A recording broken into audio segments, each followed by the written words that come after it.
Bonjour à toutes et à tous et bienvenue dans ce nouvel épisode du Wholistic Podcast, un podcast pour t'aider à guérir, t'aligner et rayonner.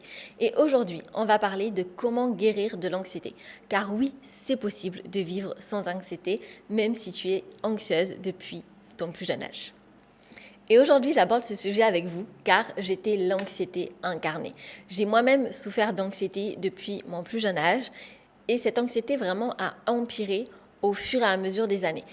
Parce que forcément, on ne vit pas dans une société qui est très douce, apaisante. Donc, les événements de la vie, que ce soit extérieurs, de la société, etc., du travail, mais aussi des défis personnels que j'ai rencontrés, ont aggravé mon anxiété au fur et à mesure des années.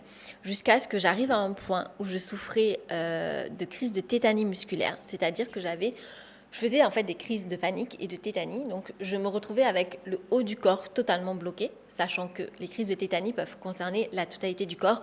Donc j'avais de la chance, entre guillemets, parce que ça ne touchait que le haut du corps. Et donc la rééducation était beaucoup plus rapide parce que mon médecin généraliste m'avait dit à l'époque que si ça touchait le bas du corps, et c'est de ça dont il avait peur, là, la rééducation ensuite pour apprendre à marcher, etc., pouvait prendre des années. Donc j'avais un petit peu de chance dans le sens où ça ne touchait que le haut du corps. Et donc les crises de tétanie musculaire provoquaient le fait que j'étais paralysée du corps. Donc je faisais une crise de panique. Donc quand je faisais une crise de panique, et pour les personnes qui en ont déjà fait, elles savent un petit peu ce sentiment en fait, c'est vraiment, on a l'impression, on n'arrive plus à respirer, on a l'impression qu'on va mourir, on est vraiment très très très mal. Sans vraiment de raison extérieure, quoi. Voilà, c'est vraiment interne, donc c'est assez bizarre et parfois on ne ressent pas on ne voit pas le trigger, le déclencheur immédiat. C'est pas forcément, on vient pas de recevoir une mauvaise nouvelle ou quelque chose. C'est vraiment quelque chose qui peut être déclenché de façon un peu difficile à comprendre en fait. Et donc je faisais des crises de tétanie musculaire et à la fin, vraiment. Alors, à la fin, quand je dis à la fin, c'est avant de me guérir de mon anxiété, donc la dernière année, où là, j'avais vraiment énormément de symptômes d'inflammation chronique, de SOPK et d'anxiété, du coup. Où là, vraiment, j'avais tout le temps une tension qui était à 7 parce que ces crises-là m'épuisaient, tout simplement. Et je faisais quasi une crise tous les 1 mois et demi, sachant qu'il me fallait 1 mois à chaque fois de rééducation pour réapprendre à arriver à nouveau, en tout cas, à bouger la tête et à lever les bras. Voilà, donc c'était vraiment très handicapant, ces crises de tétanie musculaire. Et c'est la raison pour laquelle j'ai vraiment travaillé sur mon anxiété au cours de ces dernières années. Et que du coup, j'ai sorti un programme Stop Anxiété qui fonctionne, puisque c'est tout ce que j'ai appris, que j'ai un petit peu combiné, toujours pareil. J'ai créé ma méthode qui est efficace le plus rapidement possible sans instaurer trop de changements non plus. Voilà, donc c'est la raison pour laquelle c'est vraiment un sujet qui me tient à cœur, parce que je sais à quel point l'anxiété, c'est difficile, ça impacte le quotidien, ça peut vous empêcher de sortir, ça peut impacter vos relations même avec votre famille qui ne comprend pas forcément, ça peut impacter votre relation avec votre conjoint, avec vos amis qui ne comprennent pas en fait pourquoi quand ils changent un planning, un événement ou quoi que ce soit, last minute, pourquoi ça vous stresse énormément en fait, parce que tout ce manque de stabilité, d'ancrage, vous allez avoir une réaction qui est disproportionnée, qui va vous impacter vous, parce que c'est clairement pas agréable de vivre avec de l'anxiété, mais aussi impacter votre entourage, qui va rester dans l'incompréhension en fait. Donc dans cet épisode, je vais vous parler de comment j'ai guéri de mon anxiété, alors que j'étais vraiment l'anxiété incarnée. Donc déjà, qu'est-ce que c'est l'anxiété ?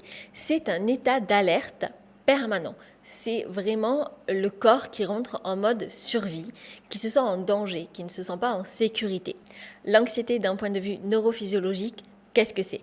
C'est un taux de cortisol très élevé. C'est un système sympathique activé en mode combat ou fuite. C'est de l'inflammation chronique. C'est un cerveau qui fonctionne en mode bêta rapide. Et surtout, un système digestif, hormonal et immunitaire au ralenti. Car clairement, quand vous passez en mode survie, votre corps va allouer les ressources, l'énergie à votre survie. Et tout ce qui est système hormonal, système digestif et même système immunitaire, ça ne va pas être nécessaire à votre survie immédiate, même si ça va être nécessaire à votre survie long terme. Quand on est dans ce mode d'anxiété chronique, le corps va privilégier en fait la survie immédiate à la survie long terme. Et donc va négliger tout ce qui est hormonal, digestif et système immunitaire. Quelles sont les causes de cette anxiété? Alors la cause principale en fait de l'anxiété, c'est vraiment un sentiment de manque de sécurité. Et je dis bien sentiment, je ne dis pas manque juste de sécurité, parce que ça va être un point de vue. Vous allez avoir l'impression, le sentiment de manquer de sécurité. Et ce manque de sécurité peut venir de choses extérieures, la société, vos relations, votre travail, votre logement par exemple, le manque de stabilité si vous êtes entre plusieurs logements ou quoi que ce soit, et votre façon en fait d'interpréter les choses, d'interpréter votre réalité. On peut être entre plusieurs logements et ne pas avoir un manque de sécurité, en tout cas le sentiment d'un manque de sécurité pour autant. C'est vraiment en fait ça va vraiment être l'interprétation qui va provoquer ça. La principale cause, du coup, ça va être un dérèglement interne plus que des causes extérieures. C'est un peu comme le stress, c'est un peu comme les personnes qui font du stress chronique ou même des burn-out. C'est pas vraiment l'extérieur qui va vous causer du stress, c'est vous, votre réaction face à certains stimuli, votre réaction interne face à certains stimuli externes qui va provoquer stress chronique, anxiété chronique et burn-out. Et donc, d'un point de vue ayurvédique, c'est vraiment en fait le manque de sécurité interne que vous créez qui va être à l'origine de l'anxiété. Plus particulièrement, ça va être lié à un déséquilibre du dosha Vata. Si vous ne connaissez pas votre dosha, je vous invite à faire le test qui est sur mon site internet qui est gratuit. Ça prend 2 minutes. Ça va être donc un déséquilibre du dosha Vata. Pour rappel, on a les 3 doshas en nous. Donc, même si le dosha Vata n'est pas le dosha dominant chez vous, ça ne veut pas dire que vous ne pouvez pas souffrir d'anxiété, ça ne veut pas dire que vous n'avez pas forcément d'anxiété. Ça veut juste dire que les personnes avec le dosha Vata dominant vont avoir plus de risques de développer l'anxiété en cas de déséquilibre doshique. Ça va être plus facile. C'est un peu comme le dosha Pitta va avoir plus de facilité à avoir de l'inflammation dès qu'il va être en déséquilibre doshique. Voilà. Ça ne veut pas dire que les autres doshas ne peuvent pas avoir d'inflammation, ça veut juste dire que Pitta a plus de risques. Et pour Vata, pour l'anxiété, c'est pareil. Vata a plus de risques, plus de facilité à avoir de l'anxiété chronique comparé à d'autres doshas dominants. Ça ne veut pas dire que les personnes à dosha dominant non Vata ne souffrent pas d'anxiété ou ne peuvent pas en souffrir. Donc c'est vraiment un podcast qui s'adresse à toutes. Quand Vata est déséquilibré, ceci va se traduire par certes de l'anxiété, mais aussi potentiellement des douleurs articulaires, de la sécheresse au niveau de la peau, du corps, du visage, des cheveux qui s'affinent, qui tombent, beaucoup de fatigue, des insomnies, une digestion qui est instable, notamment beaucoup de ballonnements, de constipation également, un brouillard mental, des pensées qui ne s'arrêtent pas, qui sont en continu, une fatigue nerveuse et surtout une incapacité à se sentir en sécurité. Donc ce n'est pas juste dans votre tête, c'est vraiment un déséquilibre profond de l'énergie qui est dans votre corps. Et l'Ayurveda, bien entendu, propose des solutions qui fonctionnent. Ce que j'ai mis en place pour guérir de l'anxiété. Alors déjà, vous avez toute ma méthode qui est beaucoup plus détaillé. Du coup, c'est vraiment un programme, dans mon programme Stop Anxiété qui est disponible sur mon site internet. Donc, n'hésitez pas à réserver un appel gratuit si vous voulez avoir plus d'informations sur le programme ou directement aller consulter ce que le programme contient. Mais globalement, je vais juste aborder les points principaux du coup. Mais voilà, c'est vraiment juste si vous voulez avoir plus de guidance dans votre chemin contre l'anxiété, tout en étant autonome. C'est la raison pour laquelle j'ai fait ce programme Stop Anxiété. Donc, qu'est-ce que j'ai mis en place pour me débarrasser de mon anxiété de façon définitive? Déjà, j'ai mis en place une alimentation ayurvédique qui soutient mon dosha, c'est-à-dire une alimentation qui va être riche en glucides. Oui, j'ose le dire, j'ai une alimentation qui est plus riche en glucides qu'en protéines ou qu'en lipides ou végétaux. Parce qu'en fait, ça va être les glucides, les légumes racines, etc., qui contiennent l'élémentaire. Donc là, je vous invite à écouter l'épisode sur l'Ayurveda que j'avais fait, où j'explique les éléments. Donc, le dosha Vata, c'est un excès d'éléments, enfin, quand il est déséquilibré en tout cas, ça va être un excès d'éléments air et éther. Du coup, pour calmer Vata, on va avoir besoin de plus d'éléments de terre. Donc tout ce qui va être pommes de terre, quinoa, sarrasin, panais, tous les légumes racines et les autres féculents comme ça vont vraiment en fait apporter l'élément de terre à Vata et donc va favoriser son ancrage. Le fait de manger aussi à heure régulière va être important également pour Vata, notamment de manger minimum 4 fois par jour. Je mange 4 à 6 fois par jour parce que ceci permet de rajouter l'élément de terre quand je suis en excès d'air. Et Vata a tendance facilement à être en excès d'air en permanence. Donc c'est vraiment important de consommer au quotidien et régulièrement des éléments riches en éléments de terre. Ça peut même être une banane. Par exemple, à 6 heures, je mange banane avec des oléagineux, donc qui contiennent l'élément de terre et qui vont venir apaiser mon Vata, surtout en horaire doshik Vata, entre 14h et 18h. Donc c'est vraiment le moment où on va avoir d'autant plus besoin d'éléments de terre. Ensuite, une alimentation qui est chaude, qui est nourrissante uniquement, avec que des aliments qui sont cuits. Donc pas de cru, pas de crucifères. Tous les éléments en fait, tous les aliments qui contiennent l'élément air, on va essayer de les réduire au maximum, en tout cas durant une phase de déséquilibre dans tous les cas. C'est toujours pareil, c'est un équilibre à trouver. Ça ne veut pas dire de plus manger des crucifères par exemple, mais ça veut vraiment dire trouver un équilibre qui fait que on ne provoque pas d'excès de Vata et donc pas d'anxiété, pas de troubles digestifs, etc. Ensuite, le fait d'avoir des routines, c'est hyper important, les routines pour vraiment calmer le système nerveux. Dites-vous que quand vous vous levez le matin, si vous n'avez pas de routine, si vous ne savez pas ce que vous allez faire, si vous ne savez pas si vous allez boire votre eau chaude ou si vous allez manger votre petit déjeuner ou dans quel ordre vous allez faire les choses ou si vous allez vous doucher ou si vous allez aller soit au sport, soit avoir une copine, soit directement au travail, soit voilà. En fait, le fait de ne pas avoir de routine, votre cerveau, quand vous allez vous lever, il va être « Ouh là là, il y a plein d'options possibles, donc je peux faire ci, je peux faire ça, etc. » Et là, commence à avoir plein de pensées qui surgissent. Plein de choix s'offrent à vous. Et ça favorise l'anxiété. Parce que vous êtes dans votre tête. Donc, vous créez un excès d'air. Toujours pareil. Le but des routines, et ça vous vous en rendez compte, je pense, c'est quand vous avez des routines, vous êtes en mode pilote automatique.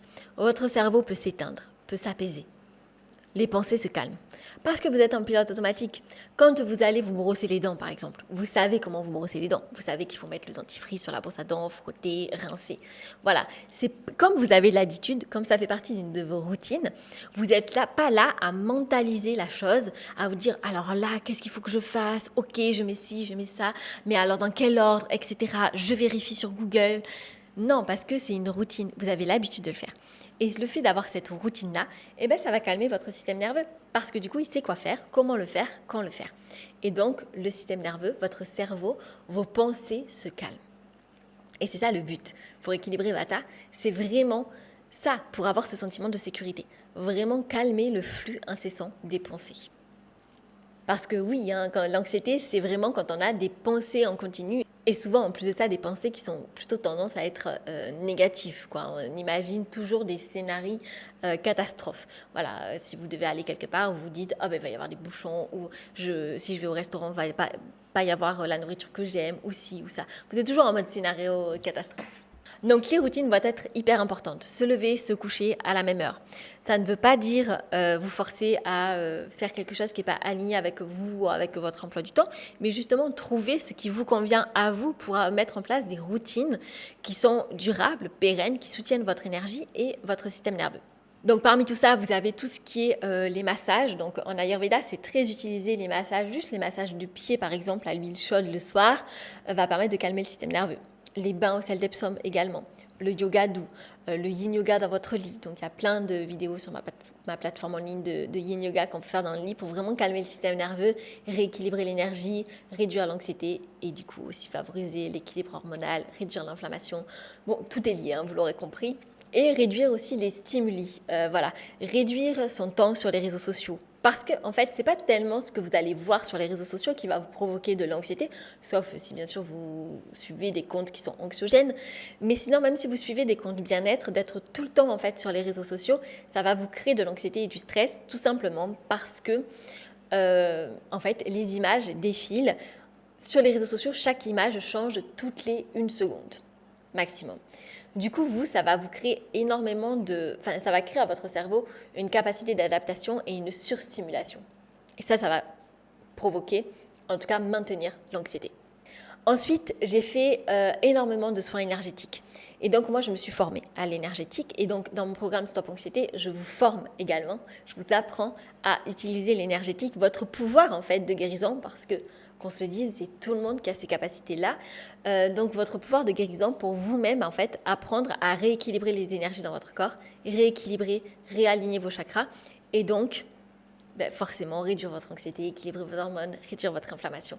La partie énergétique dans mon approche est très importante.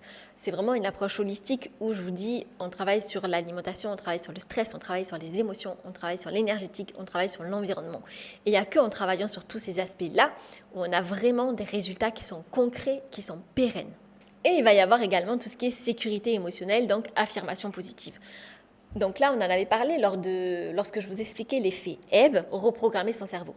Aujourd'hui, votre cerveau, il est programmé pour avoir des pensées négatives, pour imaginer des scénarios catastrophes en permanence. Et j'ai envie de dire, c'est un petit peu normal parce que vous faites ça depuis des années. Donc, vous ne pouvez pas vous blâmer ou blâmer votre cerveau de faire comme ça.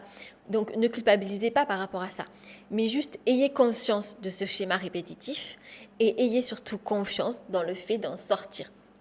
Vous pouvez très bien reprogrammer votre système nerveux, votre fonctionnement. Et donc, j'en parlais durant le podcast sur l'effet Ebb, mais comment faire? Ça va juste être d'écrire. Par exemple, vous imaginez un scénario catastrophe qui va arriver pendant vos vacances, ou au travail, ou une présentation que vous avez à faire, ou une discussion avec un ami, ou lorsque vous voulez poser vos limites avec quelqu'un, et vous avez peur que ça brise votre amitié, ou quoi que ce soit. Bref. Plein de scénarios possibles, mais le but, c'est que chaque fois que vous imaginez un scénario négatif, en face, vous écrivez. Et donc là, j'insiste sur le fait d'écrire, parce que c'est d'écrire qui va permettre de reprogrammer votre système nerveux. Donc, le fait d'écrire en face un scénario positif. Donc, vous imaginez un scénario catastrophe qui est souvent le pire scénario possible. Et donc, en face, c'est juste, je trouve, d'écrire le scénario positif. Voilà. Donc, par exemple, vous allez prendre la voiture. Oh, mon Dieu, mais si je crève un pneu. Scénario positif. Et si j'arrive à l'heure, ou même si j'arrive en avance à ma réunion. Voilà. Donc, toujours, chaque fois que vous avez une pensée négative, forcez-vous. Et je dis bien se forcer. Parce qu'encore une fois, ce n'est pas un réflexe, ce n'est pas une habitude. C'est une programmation de votre système nerveux que vous voulez reprogrammer, en fait. Donc, c'est pour ça qu'au début, il faut se forcer. Vous allez vous forcer à écrire des choses positives. Jusqu'à ce que vous n'ayez plus besoin en fait d'écrire, parce qu'après ça va être un réflexe d'avoir des pensées positives et donc de sortir de l'anxiété. Vous pouvez aussi utiliser, chose qu'on a vu également dans l'effet Ebb, les affirmations positives. Je suis en sécurité, je suis ancré, etc. Ces affirmations positives vont vraiment vous aider, parce que comme je vous disais, l'anxiété, c'est pas forcément un manque de sécurité, c'est un sentiment de manque de sécurité. Maintenant, je vais vous parler des épreuves que j'ai traversées qui ont été source ou pas d'anxiété et je vais vous expliquer surtout comment je les ai traversées malgré le fait que j'ai un terrain vata et donc anxieux. Déjà, il faut savoir que j'ai travaillé sur mon anxiété avant même de déménager à Bali. C'est d'ailleurs ce travail qui m'a permis d'avoir suffisamment confiance en moi, mais aussi de me sentir suffisamment en sécurité, suffisamment stable, ancrée, j'ai envie de dire, pour démissionner, pour lâcher mon appartement, pour vendre toutes mes affaires, parce que voilà, je voulais vraiment recommencer à zéro, parce que je me suis dit, je ne peux pas démarrer une nouvelle vie en étant attachée au passé. Et donc, c'est la raison pour laquelle je me suis aussi débarrassée des biens matériels que je possédais qui me rattachaient à mon ancienne vie et qui ne seraient plus nécessaires dans ma nouvelle vie. Donc, je suis vraiment partie avec peu. Donc, j'ai déménagé à Bali, je me suis mise à mon compte. Et donc, c'est ce travail déjà sur l'anxiété qui m'a permis de le réaliser. Mais un mois après être arrivée à Bali, j'ai découvert que j'avais encore du travail à faire sur l'anxiété parce que j'ai eu un grave accident de scooter. J'ai eu 6 fractures, une hémorragie interne, qui fait que je suis restée immobilisée plusieurs mois. Il m'a fallu du temps avant de pouvoir remarcher, etc., puisque j'avais beaucoup de fractures au niveau du pied et des brûlures au niveau du bras et de la jambe droite. Donc, j'étais vraiment en incapacité totale de bouger. Et au début, j'étais bien, hein. Voilà, j'étais dans mon lit, je ne pouvais pas bouger, je devais attendre. J'étais plutôt sereine par rapport à ça, parce que y a pire dans la vie que de devoir rester bloqué dans son lit à attendre de guérir. Bon, voilà, je savais que les fractures, ça allait guérir. C'était pas, j'avais traversé pire clairement comme problème de santé. Mais c'est surtout qu'une fois que je suis sortie, donc vivant à Bali, en fait, il y a des scooters partout. Pour les personnes qui sont déjà venues ici, vous savez que le seul moyen de se déplacer, c'est vraiment les scooters. Et donc, sans même monter sur un scooter, parce que j'avais encore des béquilles après 2 mois, juste de voir un scooter me déclencher une crise de panique. Et je me suis rendu compte en fait que j'avais un stress post-traumatique parce que je revoyais l'accident à chaque fois que je voyais un scooter, c'est-à-dire à peu près toutes les 2 secondes à Bali. Donc je me suis dit c'est juste pas possible. Et sur le moment, je me suis même dit ok, mon rêve il s'effondre parce que je voulais vivre à Bali et au final je me rends compte que ça va pas être possible parce que si j'ai peur comme ça, je ne vais pas pouvoir rester ici. Et j'avais vraiment aucune envie de reprendre ma vie d'avant, de rentrer en France.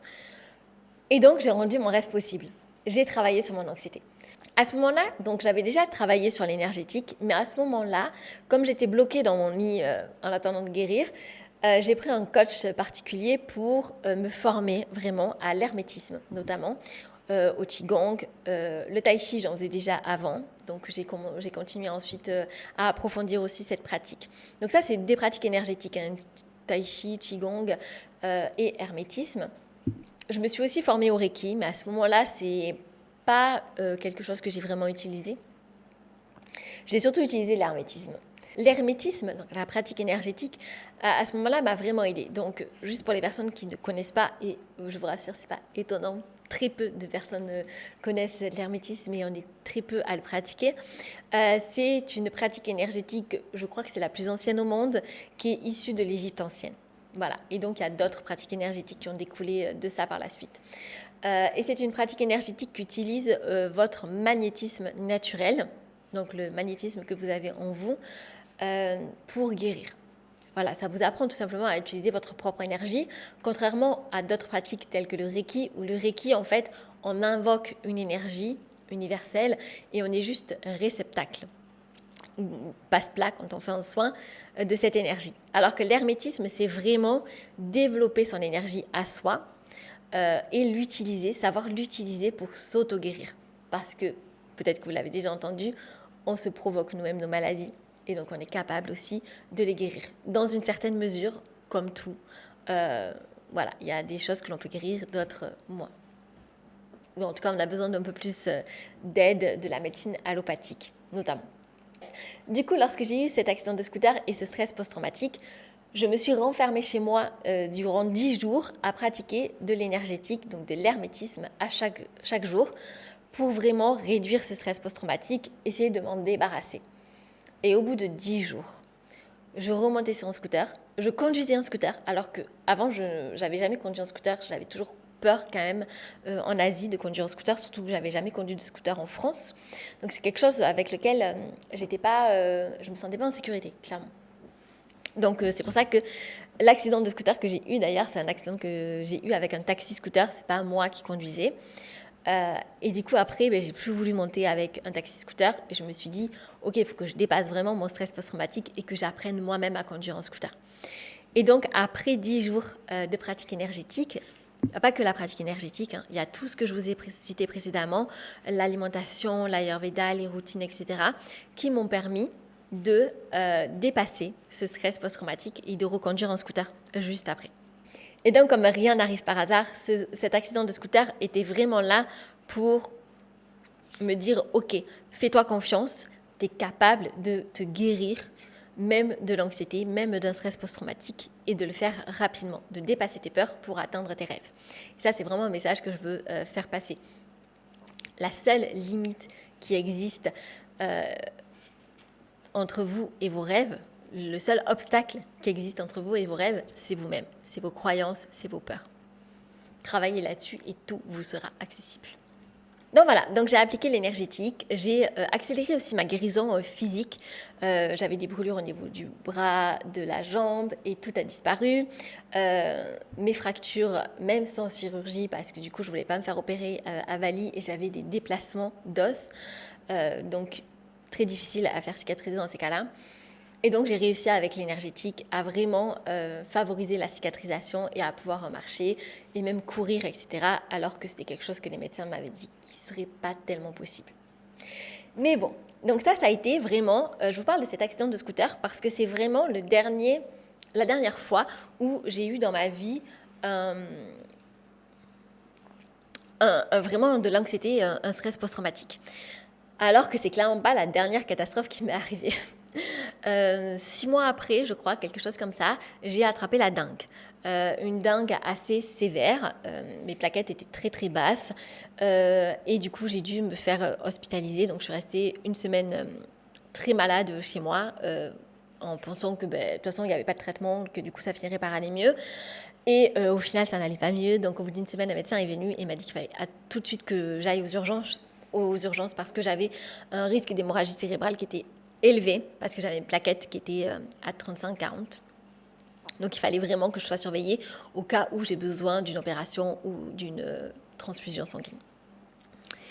Et malgré cet épisode, où vraiment la seule fois où j'avais été aussi mal d'un point de vue santé, c'était lorsque j'ai eu mon infection du rein et qu'on m'a enlevé mon rein parce que je suis restée plusieurs mois hospitalisée. Et donc ça avait été la seule fois où vraiment je m'étais vraiment sentie mal au point de pas savoir si j'allais vraiment survivre ou pas. Et c'est vraiment un sentiment que l'on a assez rarement quand même. Ça m'est arrivé peu de fois dans ma vie, donc quand on m'a enlevé le rein, quand on m'a aussi annoncé que j'avais des lésions au niveau du col de l'utérus, ça j'en parlerai peut-être dans un autre podcast, et lorsque j'ai eu la dengue. C'est vraiment les moments où j'ai cru que j'allais pas survivre tellement je me sentais profondément mal. Pour des raisons différentes. Parce que les lésions au niveau du col de l'utérus, c'était surtout psychologique, où je me sentais vraiment hyper mal. Alors que là, c'était vraiment physique. Et clairement, je n'avais pas la force mentale de mentaliser ce qui m'arrivait. Donc bon, je suis allée à l'hôpital, etc. Et malgré cet épisode, je n'ai pas déclenché d'anxiété. Je n'ai pas déclenché d'anxiété vis-à-vis des moustiques. Après, j'avais un petit peu peur, qu'on se le dise. Mais du coup, voilà, je me suis protégée, etc. Et pour autant, je n'ai pas quitté Bali, alors que la dengue circule toujours, qu'il y a toujours des moustiques. Et voilà, donc j'ai réussi à traverser ça parce que j'ai mis en place tous les outils au quotidien, en fait, qui équilibrent mon dosha vata et donc qui régulent mon anxiété naturellement sans que j'ai vraiment de choses à faire. Et ensuite, récemment, pour les personnes qui ont suivi ce qui s'est passé à Doha. Donc, je devais rentrer en France, donc de Bali vers la France, avec une escale à Doha, une autre escale à Londres, et je devais atterrir à Marseille. J'arrive à Doha et là, espace aérien fermé parce que l'Iran a attaqué à ce moment-là le Qatar avec des missiles. Et donc, on s'est retrouvés bloqués. L'ambassade française nous a conseillé de rester confinés à l'aéroport. Et donc, je suis restée bloquée 3 jours et 3 nuits à l'aéroport. Alors, autant vous dire que ce n'était pas un épisode agréable et je n'essaie pas de dire le contraire parce que j'étais épuisée. Clairement, je ne mangeais pas assez, je ne m'hydratais pas assez, je ne dormais pas parce que d'être fatiguée comme ça et de rester dans un aéroport, j'étais juste frigorifiée. Donc, je ne pouvais même pas me poser sur un fauteuil et dormir tellement j'avais froid. Je claquais des dents, donc je faisais que marcher, y compris la nuit. Je marchais non-stop dans cet aéroport pour essayer de me réchauffer. Donc, j'étais épuisée. Mais pour autant, j'étais calme, je n'ai pas fait de crise de panique, je n'ai pas eu d'anxiété. Même après, j'ai trouvé des solutions qui m'ont certes coûté en termes d'énergie, mais voilà, j'ai trouvé des solutions et j'ai suivi mon intuition. Donc ça, ce sera le sujet d'un autre épisode, faire la différence entre l'intuition et la peur. Comment arriver à suivre son intuition, comment arriver à l'écouter. Mais en tout cas, j'ai suivi mon intuition et je suis rentrée à Bali en sécurité. Après, j'étais épuisée, certes, j'ai dormi pendant 3 jours d'affilée, mais je suis rentrée et sans déclencher d'anxiété ou quoi que ce soit. Donc ces exemples, en fait, sont vraiment là pour vous dire qu'une fois que l'on met en place ce qu'il faut, en fait, pour calmer son système nerveux, pour soigner, en fait, son anxiété et équilibrer son dosha, en fait, il peut nous arriver des choses dans la vie, mais on a une base solide qui fait que l'on ne retombe pas dans l'anxiété. Et donc, qu'on peut vraiment en guérir de façon durable, de façon pérenne. C'est juste une hygiène de vie à adopter. Une fois que l'on comprend quoi faire en fait pour calmer son système nerveux et avoir ce sentiment de sécurité dont on a tant besoin pour calmer son système nerveux, calmer son anxiété, calmer son inflammation. Et bien dans ce cas, on peut être confronté à plein de choses dans la vie et pour autant ça ne va pas nous provoquer des pics d'anxiété ou des pics d'inflammation. Voilà, j'espère que cet épisode vous a plu. N'hésitez pas à me partager vos histoires. Voilà, si vous aussi vous rencontrez des difficultés avec l'anxiété, je sais à quel point ça peut être handicapant, paralysant. Donc n'hésitez pas soit à laisser un commentaire, soit à m'envoyer un message privé sur Instagram ou même à réserver une consultation gratuite pour échanger de vive voix. En tout cas, j'étais ravie de partager ça avec vous. N'hésitez pas à liker, commenter, partager le podcast ou encore à vous abonner pour ne pas louper les prochains épisodes. Et je vous dis très bonne semaine et à mardi prochain pour un nouvel épisode.